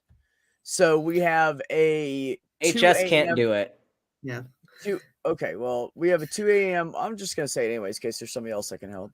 We have the 2 a.m. 1 hour slot is what Ben was talking about that he wants to fill. Never mind. Spackle can do it. She can do it. She said that she took the time off and has it available. Okay. Oh, sweet. Okay. And then we also have, for Spackle or whoever wants to do it, 4 a.m. Eastern up until 11 a.m. Eastern. So the last slot would be 10 a.m. Eastern. So 4 a.m. Eastern to 10 a.m. Eastern and 2 a.m. Eastern are the slots we need filled. I should tell Phoebe that I want to troll her. That kind of Tell Phoebe to do bigger slots in an hour. She sucks. She should do 2 or 3 like everybody else. Well, she's gonna be cooking. No, I'm just teasing. I should fucking troll her with some IHOP. That's really what I should do. She's great though. I love her. I would have to drive for like 40 minutes to get to an IHOP. I could have them deliver it to me. There's one literally down the street because I'm in the big city. When you drive into Santa Fe, this is the coolest thing about this place, right? So everything is off of one main road. Mhm. Everything. So the town is shaped like the road, like it goes like this, right? So everything's off of one main road, and there's little roads off of that things are on. But if you drive down that road, you can literally find anything you need. Yeah. And from one end to the other, hitting every red light on the way to get all the way downtown, which is the start of town, basically. And from downtown all the way out here to where you hit city limits, were close to where I live, where like when I'm heading into town. That whole trip there, 15 minutes. Yeah. 15 minutes. Like, and it's busy, and you're hitting all the red lights, and the traffic's slow. The longest it will ever take you from the city limit to get down to the plaza is 20 minutes, and that's like rush hour. That's how it is here. Like people are like, "Oh, I'd have to drive to the office to pick that up." I'm like, "Yeah." "Oh, do you live outside of town?" "No, I live about 10 minutes away." Yeah. Everything's 10 minutes away if you're in the center. But like the city of Indianapolis is like geographically huge. All right. So like the city of Indianapolis, it takes up all of Marion County and then some. Like there's some Hamilton County that like you cross the county line and you're still in Indianapolis. But like so the 465 goes all the way around the city. That's why it's called the Circle City. So like you can get to anywhere from the 465. But then like navigating all the on and off ramps to this massive highway is a fucking nightmare. Yes, it is. I want to do this now. I can see the IHOP, but I still have to drive for 20 minutes to get there. I can see the IHOP sign in the distance. That's great, man. Yeah, no, Eastern. It's all Eastern time. I base everything off of Eastern, and then there's no bones about it. Everybody knows where they are compared to Eastern. If I go by my time, people are like, that are Eastern don't have a fucking clue what's going on. So, yeah, everything's Eastern. Show me the cat. There's a 2 a.m. 1 hour slot, and then starting at 4 a.m., going through 10 a.m., bumping up to the 11 a.m., there's a huge gap. So, whatever you show us the cat. Show us the cat. Cat? Yes. This thing? Hi, cat. He gets a big I like lover. your cat. I really like your cat. Yeah. He's cool, man. It's a good cat. He's just a big lover, and he's got these fucking paws, and he can use his dew claw. It's an opposable thumb for him. So when he grabs you like this, and you're like, ow! Like when he muffins, so cuddly, it's like though. He's making a huge. Oh, he's very cuddly. I wake up in the morning, he's sleeping right by my head, or I'll wake up and he'll have my hands like this, half under the pillow, and he'll have his paw on my hand. He holds my hand while he's sleeping. Yeah, he's a big baby. I got a duck. First cat I've ever clicked with in my entire life like this. Like he is totally like my familiar or something. I don't know what the fuck. If I was a wizard. Go ahead, Larry. I have to duck. I have to go to bed. Yeah. My app is harassing me about how many hours I have left before I have to be at work. All right. Well, thanks for coming by, buddy. I really appreciate you. Yeah, I love you, man. It's good to see you. But yeah, good hang out. I will see you. If not on Wednesday, I definitely will be popping in at some point on Friday. Okay. Sweet. Bye, Larry. Appreciate you. So the other thing that I want to happen, and I posted this in our little fundraiser group, but if anybody has the time or energy that would be able to write a little blurb about how much Diana means to you, I'm trying to put things together. Like I've got a little letter that I'm working on just as like a thing we can and send out to people, let them know like what exactly the cause is, the story behind it, what the funds are going towards. And then I'd love to include testimonials of people who know Diana and who can speak about how great that she is. And that'd be good to have. Yeah, but no, No, Holy Spackle, you're doing that backwards. 4 a.m. Eastern is Pacific time is 1 a.m. You said 7 a.m. No, that's backwards. You're supposed to subtract 3 hours, and that's what time of day it is for you. So it's 1 a.m. That's why it's a tough slot to start filling. Kit hair. 3 a.m. here is midnight there. Yes, exactly, Krabby. 3 a.m. Eastern is midnight PST. Correct. She said, oh, shit. Yeah, no. Yeah, that's what I thought. He's a good boy. But, man, he just yells at me all the fucking time. He's so verbal. Okay, I can't do 1 a.m. I didn't think so. That's why I clarified for you what time that actually was. So, but at 9 a.m. Eastern would be 6 a.m. your time. If you wanted to do 9 and 10 a.m. Eastern. And fill that 2-hour slot before Phoebe, and you'd back up to Phoebe.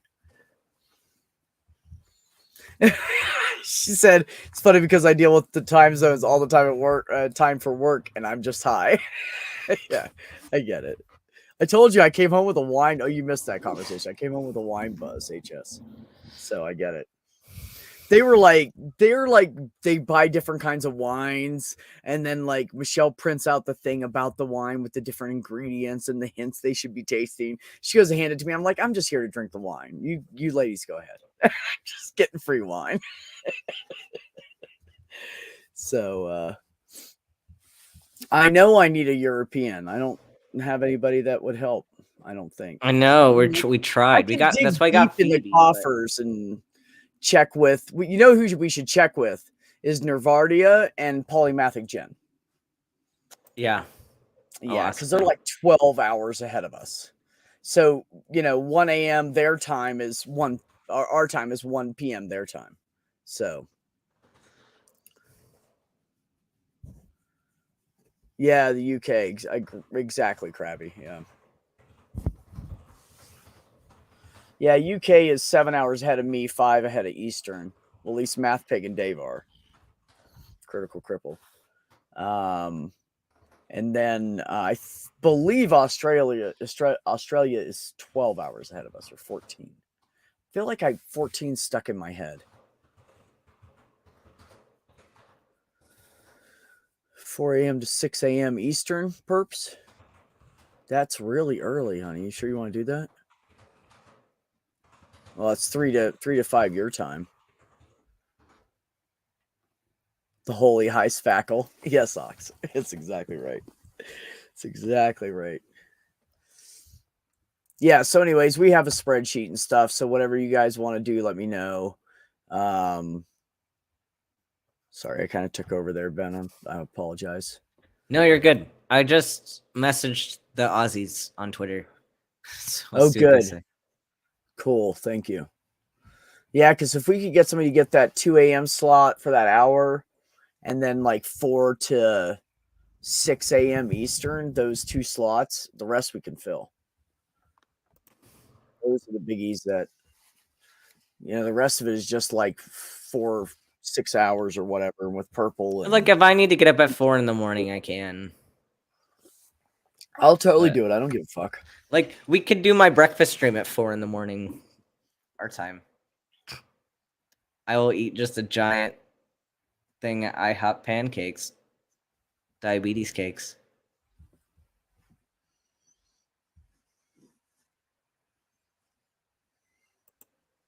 I might.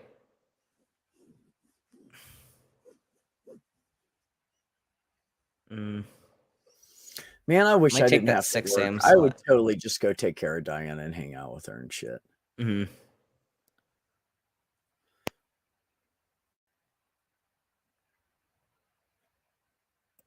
Here, I'm gonna tentatively put me down here. I'm gonna call it breakfast with Ben. Okay, where are you putting yourself at? Oh, I see you. Okay. Yeah. 6 a.m. Eastern, 4 a.m. our time. Whoo. Mm-hmm. Bro. Unless we want to take, I could take the 5 a.m. our time, but I doubt people are gonna take earlier. So. Yeah, no, that's probably a good slot for you to grab.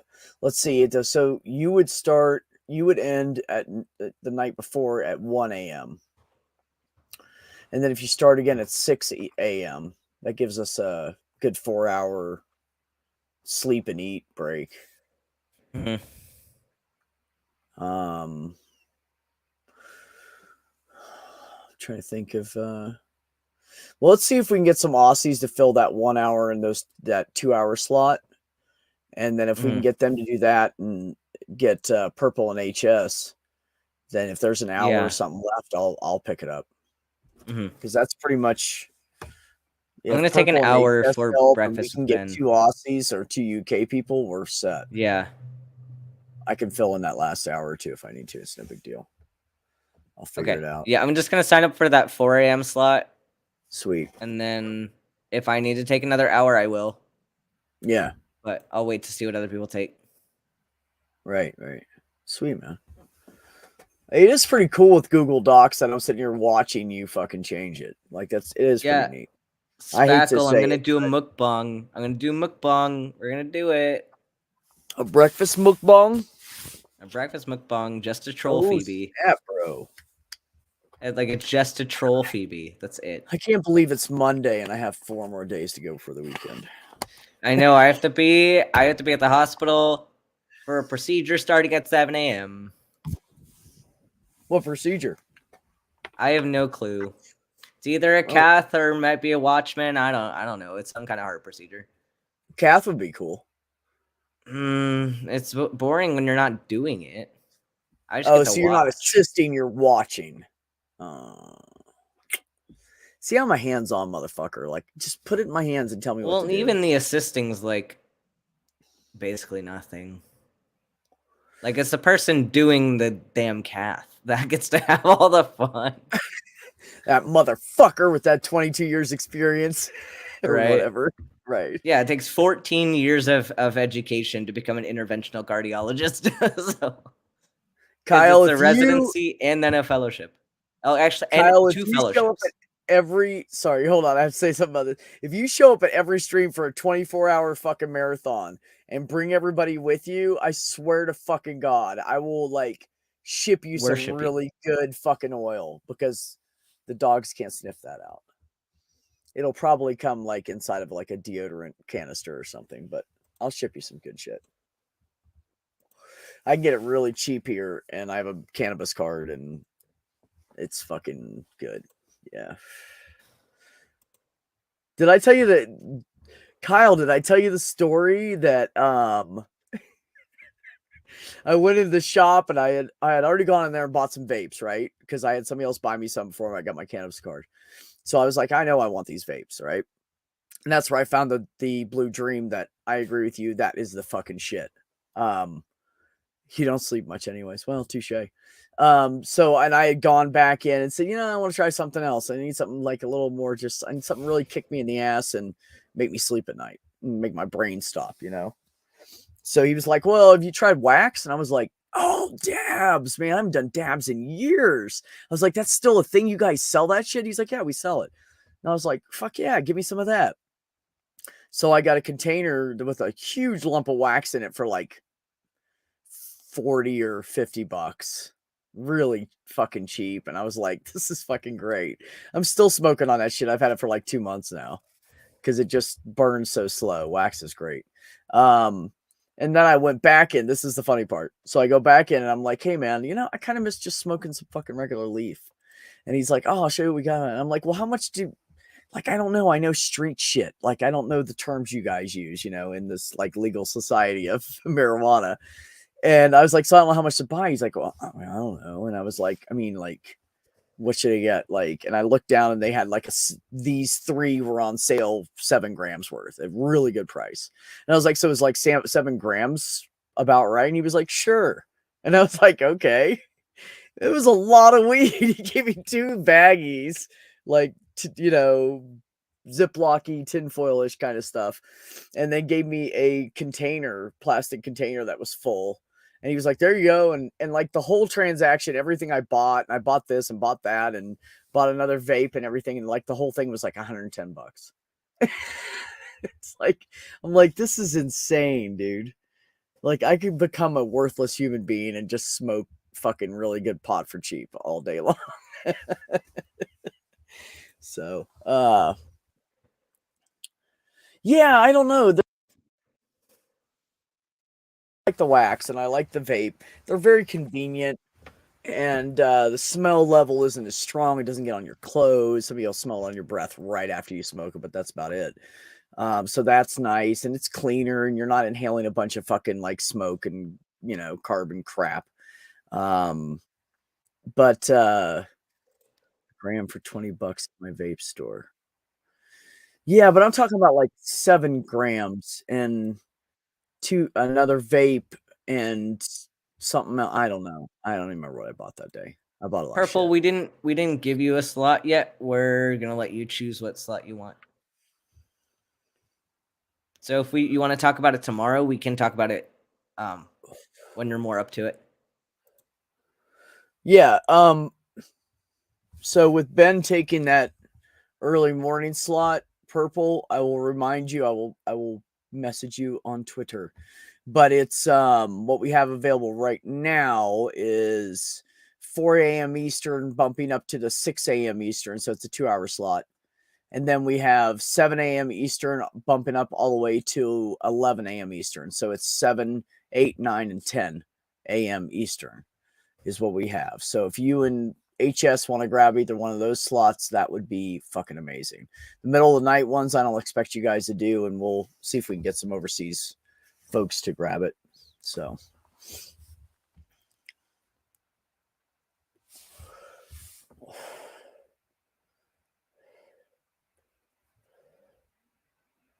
$20 for a gram. I don't know how much I bought, Kyle. I'll have to check.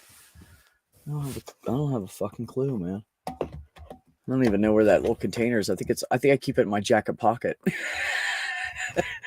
with my fucking pen.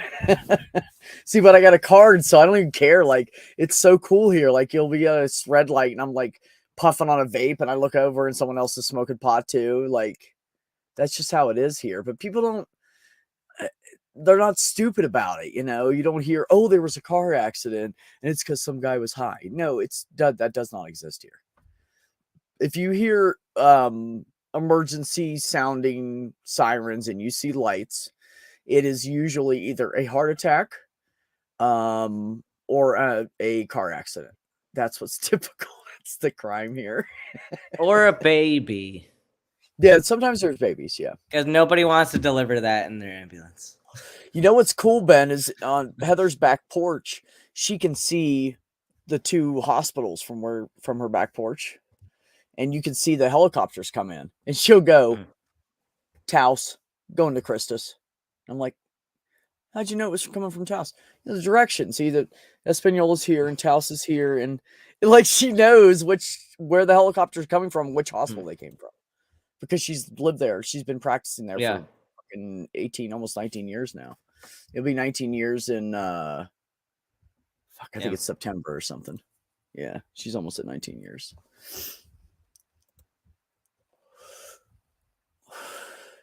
But it's a really cool view. Like, we'll be sitting out there chilling and we got the fire going, her little propane fireplace thing, and we're fucking drinking and bullshitting, and all of a sudden a helicopter coming. And I hope they're okay. She's like, that one came from Espanola. It's funny.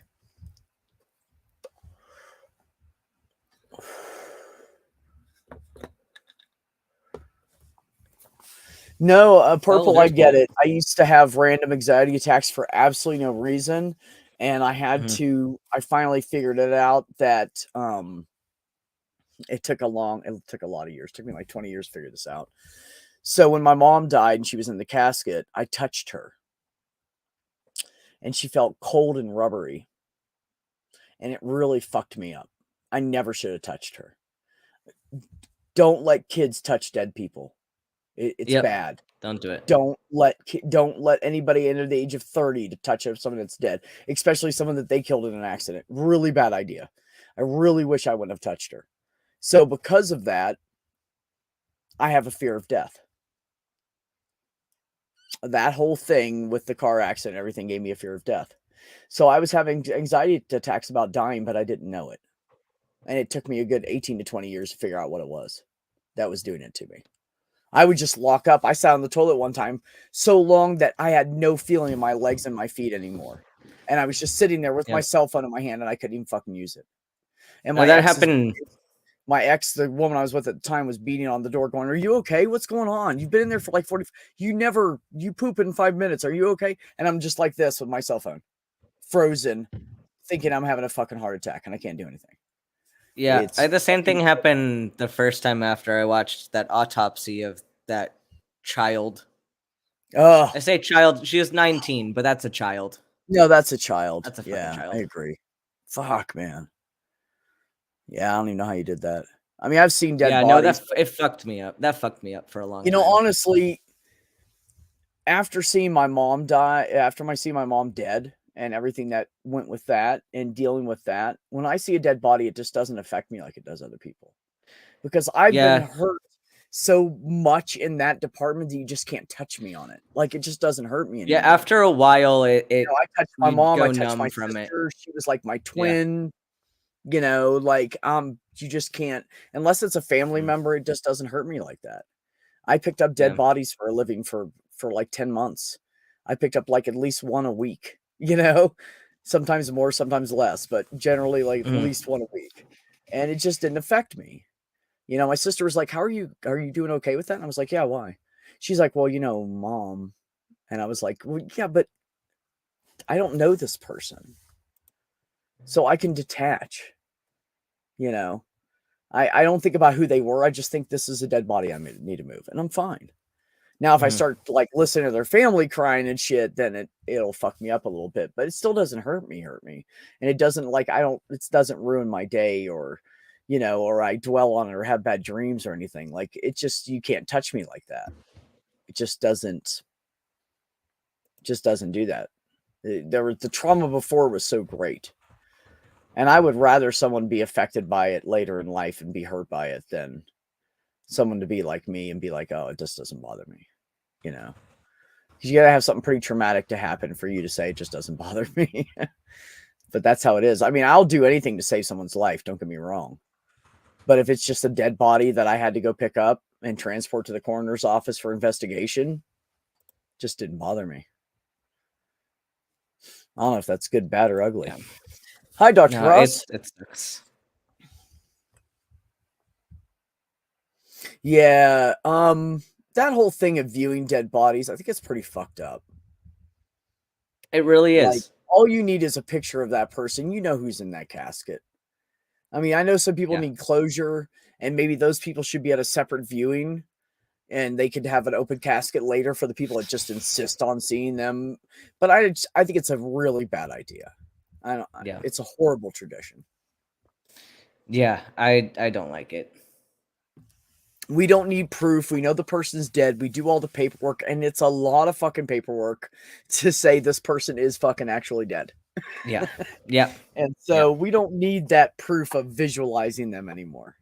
Come on, people. Yeah. At age 9. See, that's what I'm saying. Like, fuck. Like, fuck, man.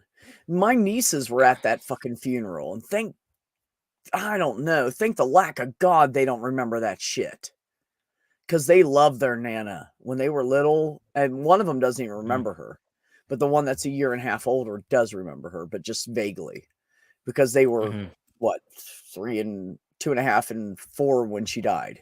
You know, they don't really remember her. But could you imagine if they did, like, you know, they were a little older, 7, 8, 9 years old, they're cognitive, you know what's going on around you. You have an idea of what death is, or you've seen a gerbil die, or an animal died in the family or something. So you have the concept of death. And then to see someone you love, it's so fucked up. Yes, happy topic. Let's talk about the lore in my YouTube universe. Okay, so we have Julie the Sentient Omni Parking Lot. We have Peepus. We have Long Furby. We have what else we got? We got a lot of fun stuff. Add things to the chat. Never forget about Long Furby. Yeah. There's some weird. Oh, how could you? The trans guy truck cult. that I mentioned on Transatlantic, and I was so proud of that. Yeah, I know, right? No, it was funny that I mentioned that, and By the then way, you and did then the great trans on guys. Oh, thanks. That was so Yeah. fun. It was funny because you and like the other trans guys like came out from underneath like the like because we were like y'all were commenting hiding in the chat. Yeah, And all of a sudden then I we- mentioned the truck cult, and then everyone's like, "I'm a trans guy and I play trucks." right, Like, exactly. damn I it. was like, bro, me too. Nice meeting you, man. It was funny. It's like it brought out all the trans simulated truck drivers. Yeah, we talked about that. Oh, we talked about ranch. Ranch is now a thing because Katie and I had a discussion about Raunch, it's raunchy. Long Furby is not a happy topic. You're right. No, also, butt fuck Tuesday. Yeah, we got butt fuck Tuesday. Yeah, that's tomorrow, which is T Day. Yeah, tomorrow's butt fuck Tuesday. Testosterone Tuesday. Yep. Yes. We got some weird shit. Some weird shit in this fandom. Like, I don't know what's wrong with me. And there's the name of this show. That was kind of crazy too. And I got my hat. Oh, it's pretty. It's very pretty. Get a hat. The back it in, bitch. I told Bolt to get me just change the A to an E, and then I want that one. I want to have the only Beckett in bitch. Yes. Yes. All white male biochemists have the Furby look. Yeah, I mean, true. The Furby look. Oh fuck, Dr. Cross, you are fucking hilarious. I'm trying to think of what else we got. I can. Oh, we have sharks over an open volcano. The char masks the suffer. Fuck, Kyle. We have Benty now. Benty's now a thing. Actually, there's a couple things with that because there's Benty from Transatlantic, and then after Talk Heathen, was it? Oh, it was Johnny P. Angel was like in a text with me and was like saying Kenneth and Benneth because Kenny and Benny is too obvious. Like, Kenny and Benny, right? Kenneth and Bennett. And then Phoebe, I think it was Phoebe. Bennett? Yeah, somebody had said Benty and the Jets. No, do not do this. I think it was Phoebe. That said that. Benty and the Jets. I think it was Phoebe. No, and then fucking Stool showed up in that chat partway through the episode. I'm like, damn it, my favorite Brit is here. And he says in all caps, I got a picture of this. Because I got a screenshot. Because I look over at the chat. And I just see this. And let me zoom in on it. This is why I love giving Ben power over the channel. I don't have to fuck with it. I just let him do it. Because, yeah.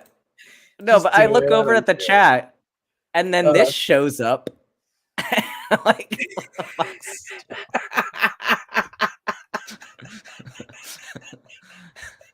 Is that like suck my peepus or something? What does that mean? I need to let's Google translate this shit. Max said Benty and the Jets will get his vote. Yes. This is in German. Yeah, because Stool is trying to teach me German, apparently. Because Kyle said the same thing, same stream. That someone was impersonating him in Cindy Plaza's stream. It means thank you, my peepus. It's the BFA. It's Jenna. It's Jenna. It's the BFA. Yeah, so I just looked over, happened to see Stool in the chat, and I was just like, I had such a good time. I was like, I'm so happy that Stool's here. Oh, you know what we could do? If we can't find somebody to stream, we could also just, stream a potato. And say that it's Stool. Ben, manly, Ben. That's great, man.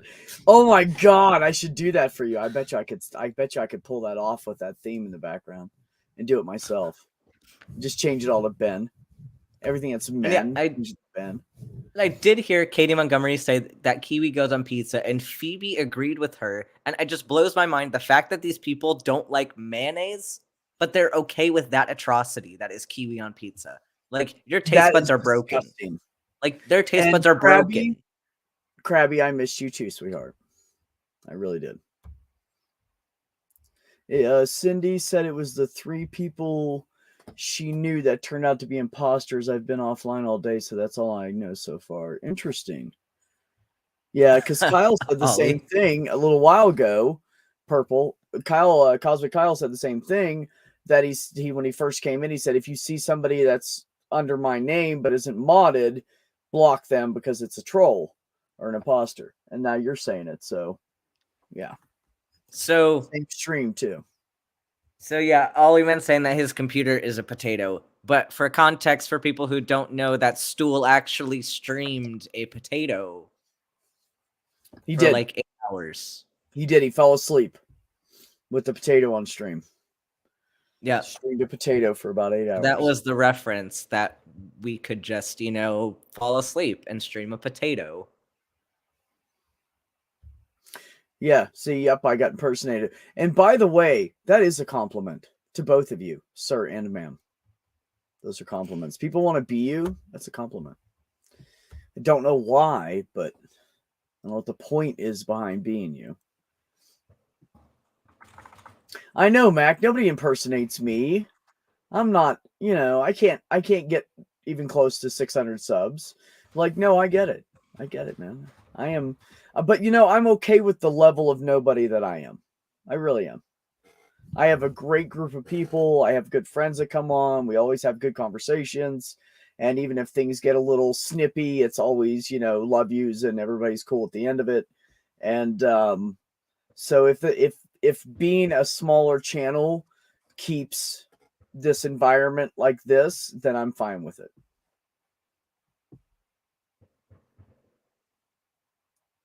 I just buy a lesser known shell and try to hide so I don't argue with stupid people. Right. Yeah, no, I get it. Yeah. No, I don't think anybody's ever impersonated me. Aw. Thanks, Mac. I don't know about that, buddy, but I appreciate it. I surpassed you, Purple? How many do I have? I don't even know. Let me look. Yeah, Kyle's brand new and already getting that troll love. I love that. Right? Kyle. I can tell you what, though. On my TikTok, I have like 662. Ooh, Ben, I'm up to 560. I broke the 550 barrier.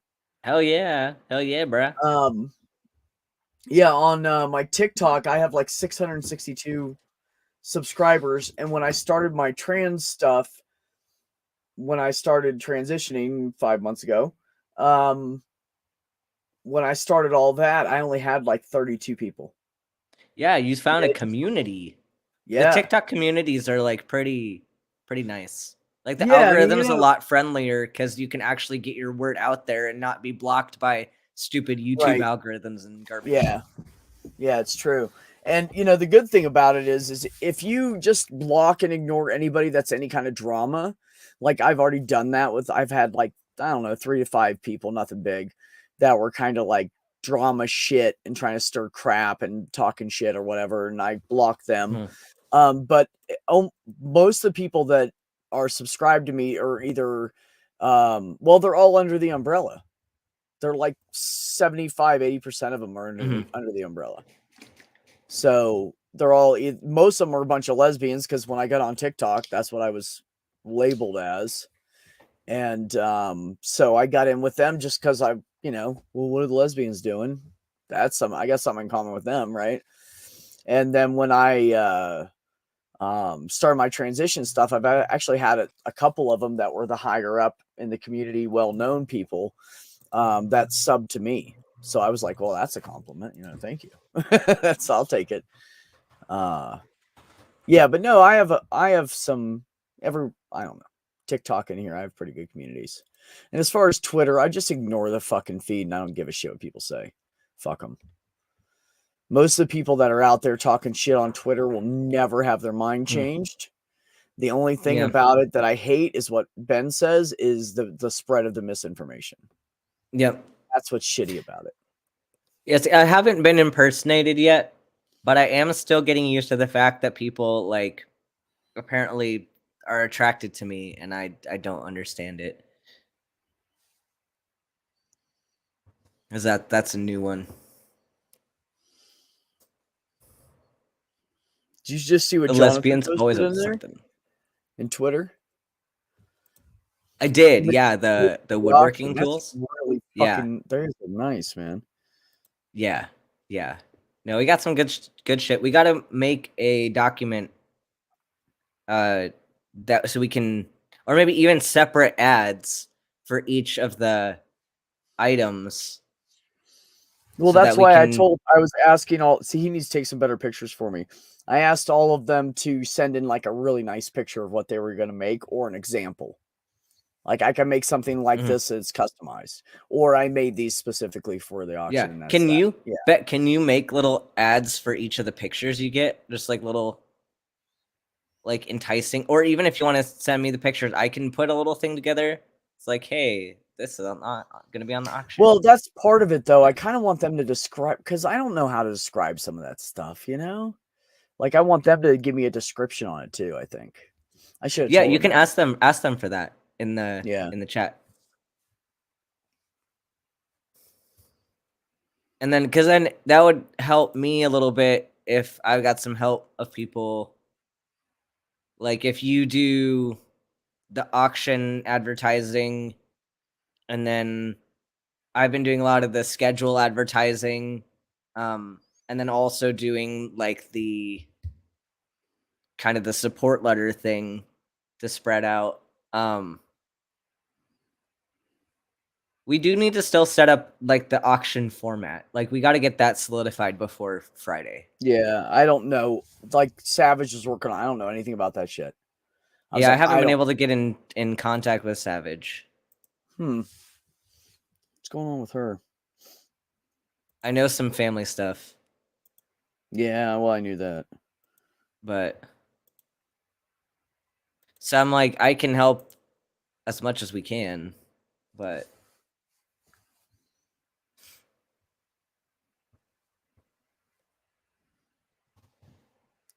I'm almost done.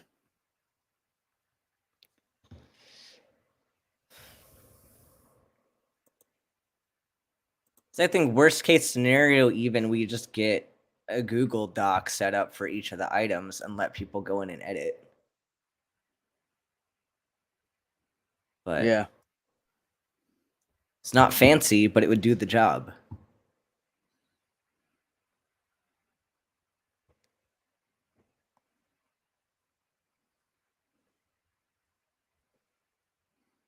okay, there we go.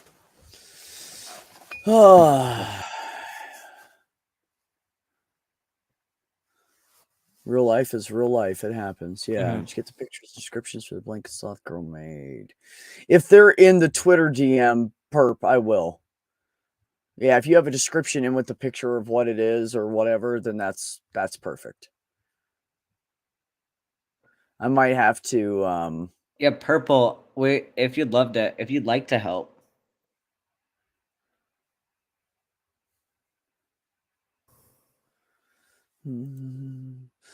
Cosmic Kyle. Ben isn't just a hoe, he's a cute hoe. Aw, shucks. Aw, shucks.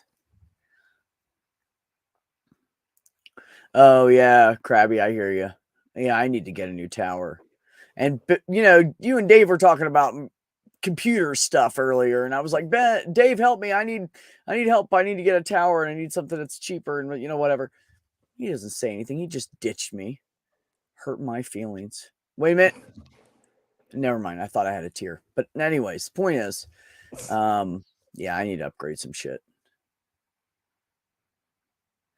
Thank you, Purple. Purple. Love to. Yeah, would love your help. Because what we need to do is like write out a description. This is a blah blah made of blah blah blah, handmade by blah blah blah. Oh, Savage is in the group, Oh, I so didn't we can see talk it. to Savage. Savage just posted something in the group chat. Oh, good. I think there's a Google Doc already. Should I put it there somewhere else? Let's set up the auction logistics. I'm working on.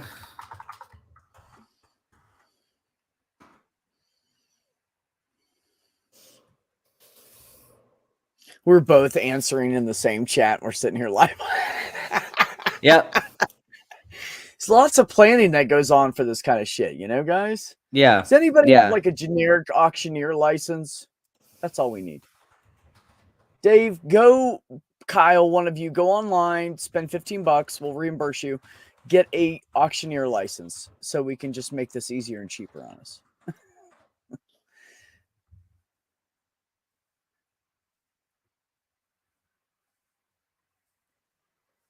Max said, tell us a joke. You want to hear? I have some fucking fucked up jokes, man. Did you hear about the guy that walked into the bar and they were doing a competition? And you throw $100 in the pot, and then they make you do 3 things. So the first thing you do is you have to do a bunch of shots. You know, you got to do like 3 shots, and then you have to run outside, fight this bobcat, run upstairs, fuck a whore, come back down, get your next set of shots. And every time you do it, it's doubled in shots, right? It's an extra 3 shots. Oh shit. So this guy's like, fuck it, I'll do it. I don't give a fuck. He's just having a bad day, and he figured, fuck it, I'm just gonna get crazy. So he throws $100 in this. They got like one of those big old pickle jars sitting on the counter. So he throws his $100 in there. The bartender lines him up with 3 shots. He's like, he does the 3 shots. He's like, all right, out the door, out back. He goes out there and he fucking beating the shit out of this bobcat for a couple minutes. And then he gets done with that and they pull the bobcat off of him and he runs upstairs and he fucks a whore and he comes back down. He's like, fuck. Oh, shit. Oh my God, man, I'm fucking tired. And the guy's like, well, you got to keep doing it, man, if you want to win that pot. And this jar is just loaded up with $100 bills. So he knows it's a big fucking payday for him. So he's like, fuck it. He does 6 shots. He runs outside. He beats the shit out of the bobcat. He runs upstairs. He fucks the whore. He comes back down. He does 9 shots. He goes outside. He fucks the bobcat. And he keeps doing this. So the fourth round of this, he's up to 12 shots now. Does his 12 shots. He's fucking staggering. And all of a sudden, he goes out back. And you hear this god-awful screaming. And this horrible sounds and these animal sounds and everything. And he comes back in and his clothes are just destroyed, torn up. He's got scratches all over him like the bobcat just fucked his world up. And the bartender's like, dude, what happened? He said, I think I've had too many shots. Because he'd gone up the stairs, beat the shit out of the whore and ran downstairs and tried to fuck the bobcat. That's it. I don't know. Anyways. Because he was that drunk. I'm not good at telling jokes, guys. I'm sorry. There's this guy that got a job out in the middle of the desert, and he had to hop a plane, get out there, and he's like all the way out in the middle of Saudi Arabia or somewhere, and it was a construction job. So the plane ends up being late. He's like a day late getting there, and if he doesn't get there by a certain timeline, he's not gonna have the job. He had already like sold his house and like all this shit because this is like big 6-figure job. So he gets off the plane, he gets a taxi, and there's a camel stand. And he walks up to the camel stand. He goes, hey man, I need to rent a camel. And the guy's like, well, I don't have any. He's like, man, don't fuck with me. Come on, I've already had a bad day. This whole weekend's been fucked up. My flight's late, and I'm gonna lose my fucking job. I have to get out in the middle of the desert. Only way I can do is buy camel. And I saw one out back. And the guy goes, you won't like that camel. And he's like, what's wrong with the camel? So the guy says, well, you know, that camel will go a few miles and then it'll just dead stop and it won't move. And he's like, well, how do you get it to move? And he goes, you got to jerk it off. The guy's like, oh, God damn, are you fucking kidding me? Like, this is my luck, right? So he's like, fuck it. I'll take the damn camel. The guy goes, I tell you what, I'll rent it at half price because I know it's going to be a pain in the ass if you have to do that. The guy goes, deal. So he's on the camel and he's going through the desert. And he's, trying along through the sand and everything. And it goes about 4 or 5 miles and the camel dead stops. He's like, come on, camel. Camel doesn't move. He jumps off, he yanks on the camel. Camel doesn't move. He smacks camel. Camel doesn't move. He kicks the camel. Camel doesn't move. He's like, God damn it. He's looking around. I don't know why, because he's in the middle of the desert. But he's looking around and he goes, fuck it. He jerks camel off, jumps on the camel. Camel takes off like fast. He's like, all right, man, we're getting it now. Shit, that's not so bad. Fuck it. That's how I got to get out there. Like, this camel's cooking now, you know? They get about another 4 or 5 miles. The camel dead stops. He yanks once or twice on it. He's like, fuck it. I don't even care anymore. Jerks camel off, gets on the camel. The camel takes off through the desert. So finally, they're like another 20 miles out there now. I mean, they're good like 30, 40 miles from fucking nowhere. And that's the closest place behind them. And the camel just dead stops. The guy doesn't even think about it this time. He just jumps off the camel, reaches up underneath, jerks camel off, jumps back on top. Camel doesn't move. He's like, what the fuck? He jumps off, jerks off the camel, jumps back on, camel doesn't move. So he walks around in front of the camel. He's like, what? What do you want? And the camel goes, that's all I have to say.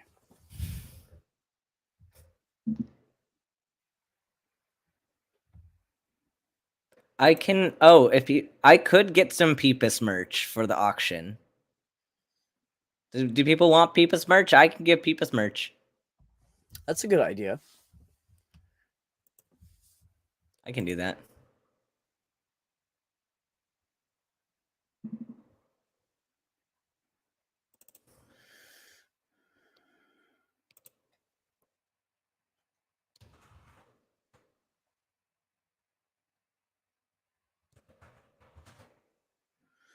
Okay. Whew.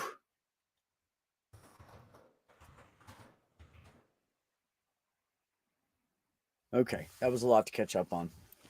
Yes. Yeah, no, the camel wanted a blowjob, Mac. He got him 30 miles out in the middle of the desert and it made him give him a blowjob. What's the point? I heard that one when I was like 12. That's how old that joke is. But you know, you're 12 and somebody tells you a joke about jerking off a camel and giving it a blowjob. You're going to remember that shit. For sure. Night Ollie. Does he spit on his hand? I don't get it. Now you get it, Mac? Okay, now you got a bunch of grins down there. You get it now.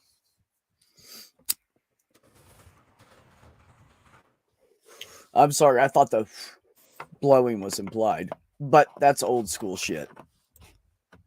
That was an old thing that used to happen back in the day. Guys would look at women and do that.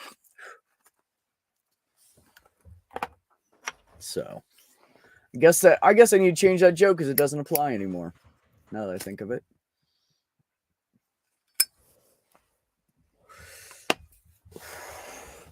Oh, what time is it? Okay, Peepus merch pack has been added. Oh, look at you go. That fast. It's pretty fucking impressive. For almost a doctor. No, that's another guy. What? I'm not talking about him. Mac, I'm such an idiot. No, you aren't, man. You're just younger than me.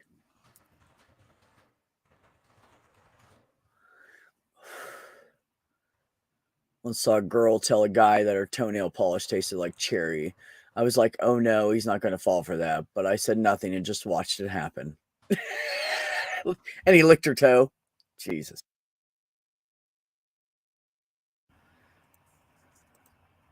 I've never done that. Maybe I should try. You guys are too much. I'm tired, Ben. Me too. And I got to get up early, so maybe... I think it's time to kill this stream. What do you guys think in the chat? Yep, because we're also going to be probably discussing more auction stuff behind the scenes.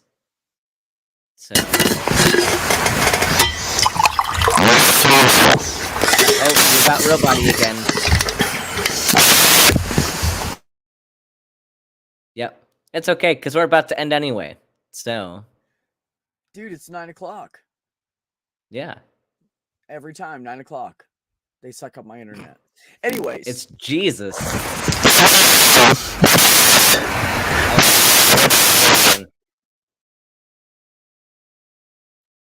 Yeah, it went real body again.